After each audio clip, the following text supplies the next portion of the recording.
All right. So I guess now you understand what the plan was. Absolutely. At Colts Law, we talk Indianapolis Colts football.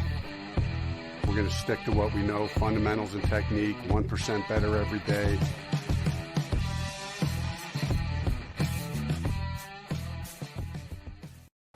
What's going on, Colts Nation? I'm Lawrence Owen. This is Colts Law. With me, as usual, is my guy, Loyalist, who, again, for the third straight day in a row, that's the end of practice for this week, by the way. There's no more practice until Sunday, the sold-out day. Loyalist was there. You know, he was braving the storms this morning, showing up like 5 hours early. He's like standing there in the front of the line going, I'm ready. I'm ready. You know it's bad when you get there before the parking attendant people leave and unlock the gates.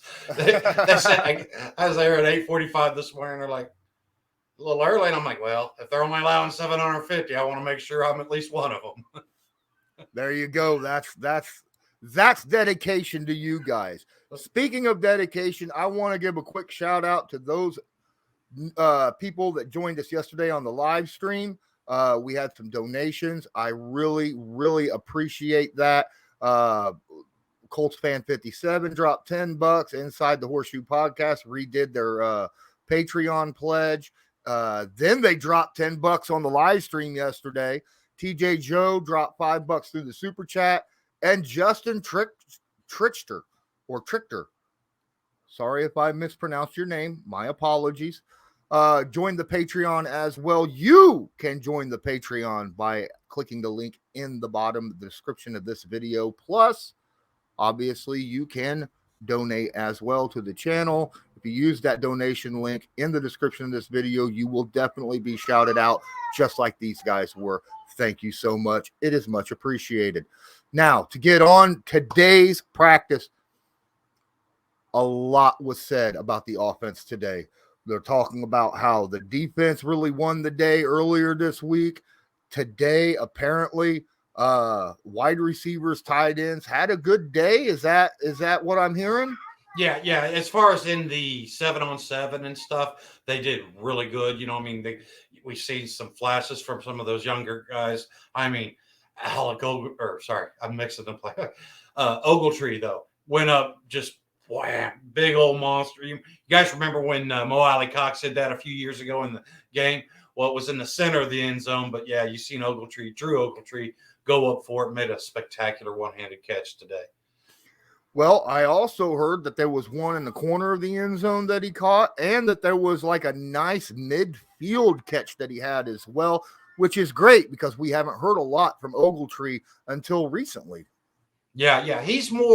Ogletree's just been more of the steady climb, you know what I mean? Whereas we've talked about Jelani Woods, highs and lows, and Alec Pierce also having good days and bad days. And, you know, in all honesty, I mean, these guys, they're under a lot of pressure. I mean, we've talked about how Pierce is constantly being shadowed by Stephon Gilmore and stuff. So, you know, it's understandable. But like I said, Ogletree oh, you like that one? How about this? You know, I mean, it just seemed like he was building on it.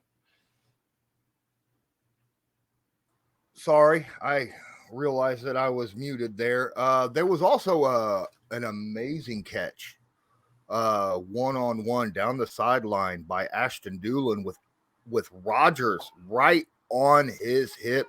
Made a beautiful catch, and this is it right here. Oh yeah. Oh my gosh. Wow. That's a great catch.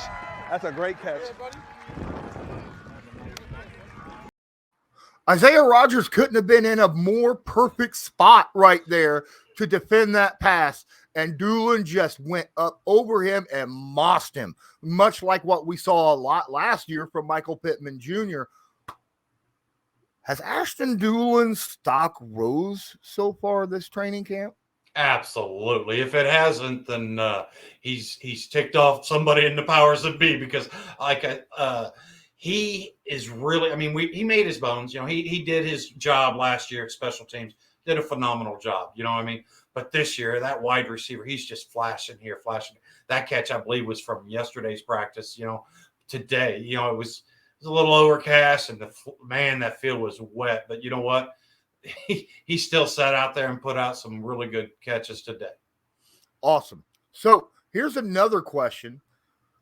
We've always been wondering about the offensive line with the new two new positions with new people sitting at it, the left tackle and the right guard. Big questions about that, not only when it comes to pass blocking, but obviously run blocking, since Jonathan Taylor will be the staple of this offense. We got to make sure that we're able to open some holes, not just at the initial line of attack, but in the second level, where the linebackers and the safeties are. And you caught this great drill earlier.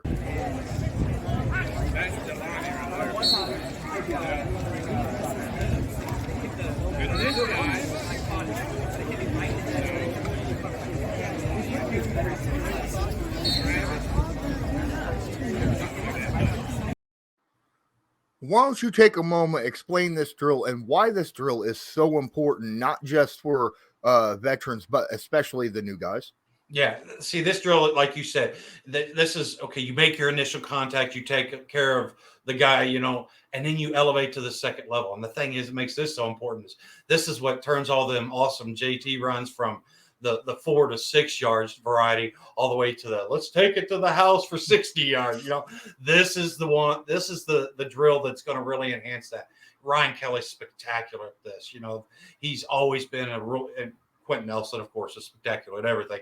But these guys, like you said, they really have gotten to where you get that second level, and then you get your wide receivers and tight ends doing their part.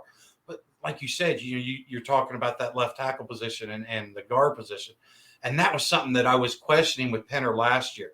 And he did decent at it, but that was the big glaring thing that he didn't do as well as Ryan Kelly did when he subbed in at the center.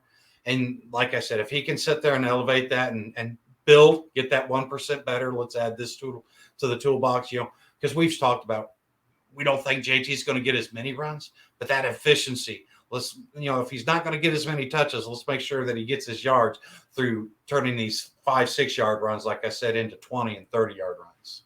I saw a report, speaking of Ryan Kelly, when he was injured and Pinter stepping in for him. I saw a report today that Ryan Kelly got dinged up again during warmups, and that Pinter again was moved over to the center position.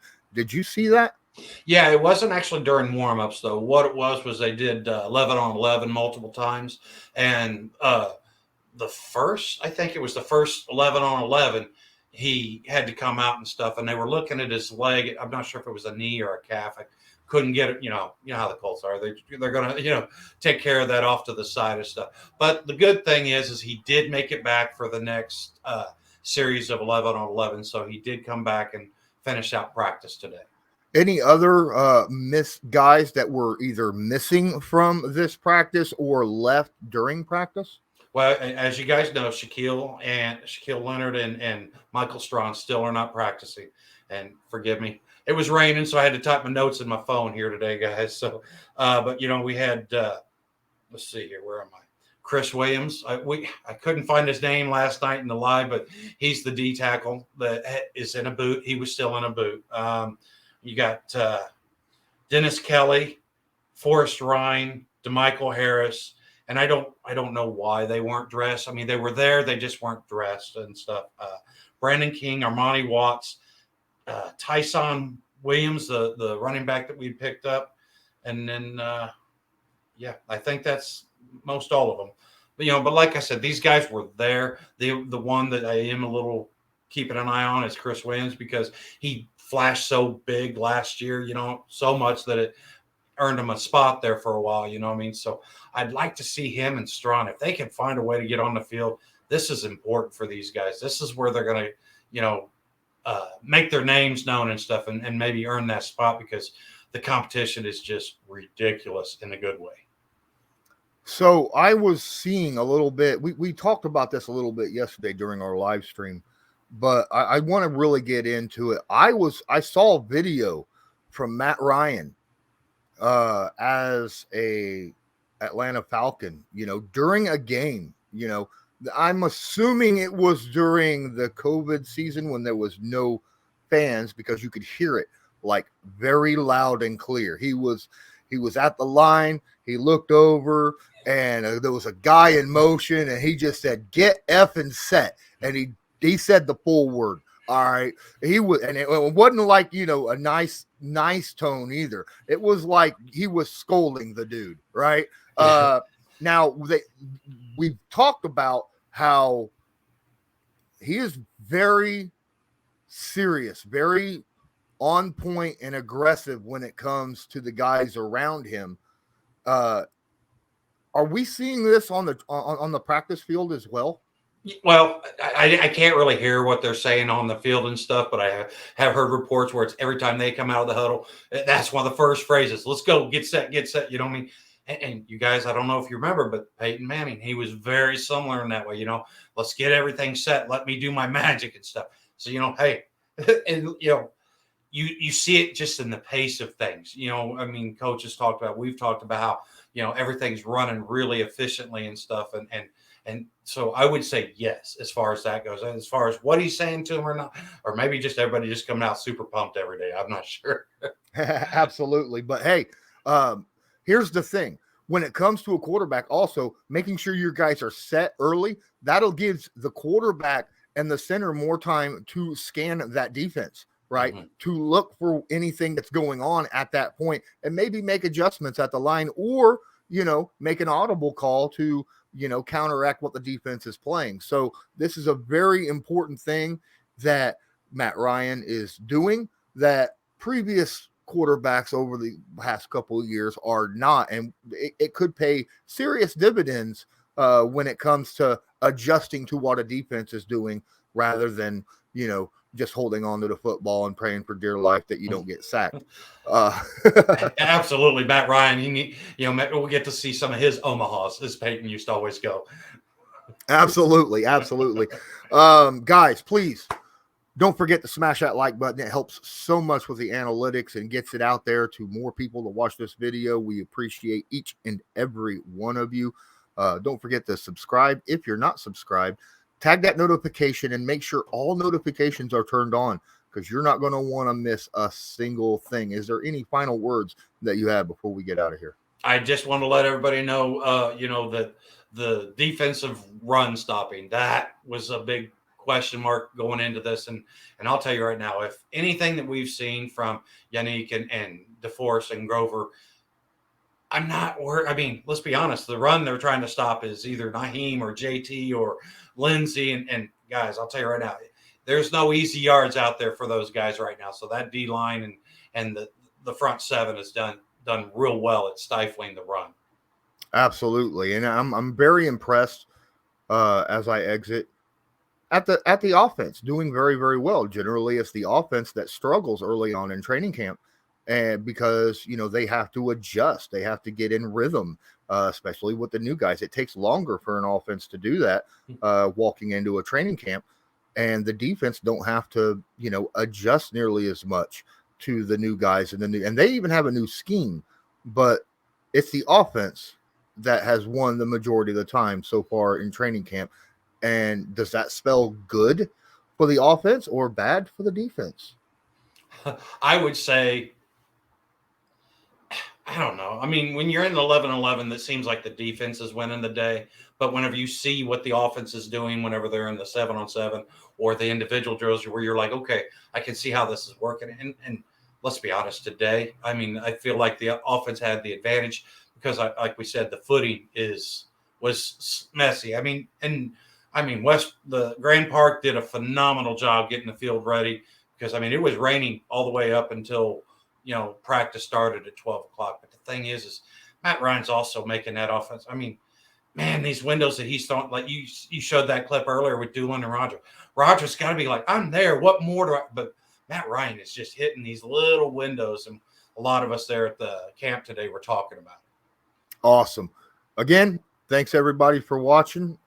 Make sure you keep an eye because I have a Patreon tonight. I don't know if I'll have this video out by then, but if not, then make sure you go check it out or become a patron. It's only $5. Check the link in below.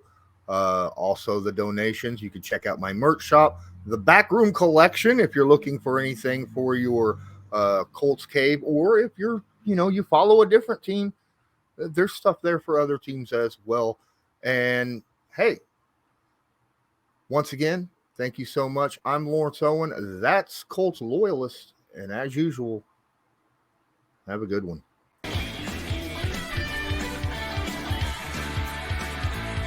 Just because a player's not a household name doesn't mean we can't make him a household name.